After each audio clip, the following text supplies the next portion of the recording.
Well, it looks like the Democrats are starting with a new approach. I think they're calling it the dark woke. Joey, does it have your attention? The dark woke. I like that. How do you do what she's talking about without really forsaking everything that makes you a Democrat in 2025? And she talks about retake the flag. You told me that flag is oppressive and a symbolism of slavery and colonization. She wants to promote alpha energy. You've spent the last decade talking about toxic masculinity, telling me that it's misogynistic to want little boys to stay little boys. You tell me all the time that the patriarchy is written in the Constitution. That's why I wore it in my pocket square today, because I kind of like it. What alpha energy are you talking about? What American patriotism are you talking about? Listen, the truth is we don't think that you are weak and woke. We think you promote weak and woke policies. That's the difference. It's not about you. I mean, Tim Walz is an embarrassment to everyone that's ever served. But outside of that, it's not about the individuals. Some of them have high likability ratings. AOC can go on social media and get a lot of applause. But her ideas suck. Her ideas on the economy, talking about the oligarchy, regular people are who I guess you're promoting when you're attacking the oligarchy. Don't use the word oligarchy. They say those rich people that are in D.C. and New York that run everything. Maybe use that term instead. Oh, no, you can't because you represent them in New York, right? And you work in D.C. Oh, man. So use oligarchy. Well, listen, Greg, AOC and Bernie, they are definitely attracting huge crowds wherever they go. One of the stops, they actually used a private plane, which was pretty key. But anyway, she is definitely getting attention. She's evolving in her politics. Remember when she was, boxed into a corner by Nancy Pelosi? I do think Harry Enten is right. The Democratic Party is revolting. I just want to piggyback on what Joey said about Slotkin. By the way, she's beautiful. I disagree with all of you. She says in her thing, you have to stop indulging the woke. Leave the woke behind. Well, why didn't she go first? Where was she on the trans issue? If you look it up, when the subject comes up, she says, she did the coward's way out. She said, it's not that big of an issue. Oh, it was a big issue.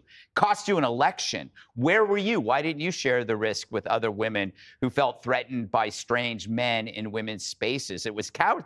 I actually don't think the woke is as bad as people like Slotkin, because Slotkin and Joe Biden were the ones that let all that stuff in and then hid it under this guise of moderation.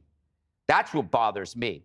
I don't think it's about 2028. I think it's about the 2080, the fact that the Democrats always pick a position in which only 20% agree with them and the 80% think they're nuts. Rather than doing the hard work, like you say, which is to actually kind of look inward, find out what's wrong with your party, they're betting on the 80 going down rather than raising their 20. And that could happen. I mean, every president has a honeymoon and it changes. But my guess is you can disagree with Trump on deportation, tariffs, but you're still going to vote for him because he's a leader and he's real. He's authentic. When you look at this other batch of weirdos, would you ever want to spend any time in an elevator with them? Like with an Adam Schiff or AOC or the squad, the rest of the squad? No, there's no sense of humor. You don't even know what they are. But with Trump, you know what he is. And he's a leader who loves America, America first. And you may disagree with little things, but it doesn't matter because at least you know where he stands. A lot of people think AOC, has evolved in her politics, Jess. I mean, is it that we've gotten used to her or she's evolved? She's definitely evolved. If you listen to her at the DNC, it didn't have any of the usual kind of left-wing populism to it. She was talking about economic inequality, which is her main issue and Donald Trump's main issue, and how Bernie Sanders campaigned in 16 and 20. She has definitely changed. I think she's going to be the 2028 candidate? I'm not sure about that, but I think she could definitely own the progressive lane. And she's incredibly talented, and Republicans admit that all the time, and also that she's very likable. She has some interesting friendships on the Hill that you wouldn't expect with some of the most conservative members.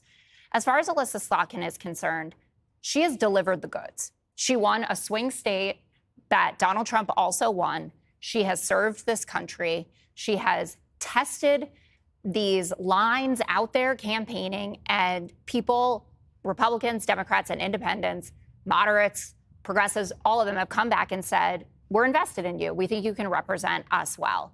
And when you look at how moderates do in elections versus progressives, moderates overperform usually about 3.5 points on the Democratic side, and progressives usually underperform about 5 points.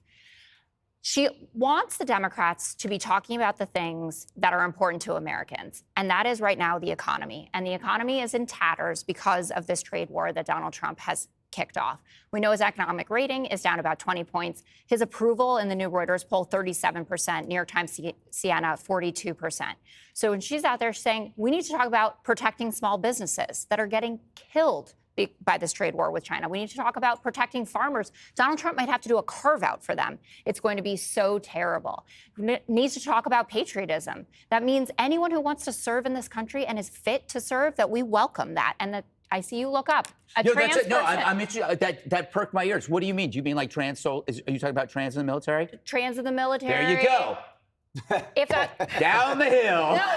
No, it's not. Yeah, no. But I like it. I like where you're going, because that's the next step. It's like, okay, then what do you do? Well, you mentioned patriotism, and what did you mention? Trans. No, that's said not that what Americans think when they. I was actually when Americans think patriotism. Secretary Hegseth out there talking about they think fat people. all Americans. They think all Americans. Oh, so now it's about fat people. But you got to be fit to serve.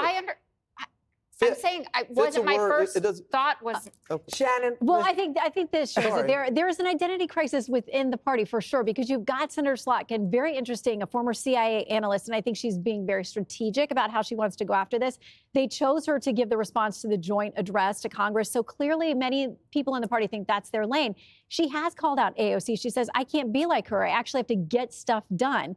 Clearly a swiper. She is getting really big crowds, but it makes you wonder, is this what's leading to the whole David Hogg showdown with the chair of the DNC? Because there are two very different wings and two very different visions about how the party moves forward. She didn't stand up for women. She's a coward. So you guys can paint her as some kind of moderate. That ain't a moderate. That's a coward. Oh. Click here to subscribe to the Fox News YouTube page to catch our hottest interviews and most compelling analysis. You won't get it anywhere else.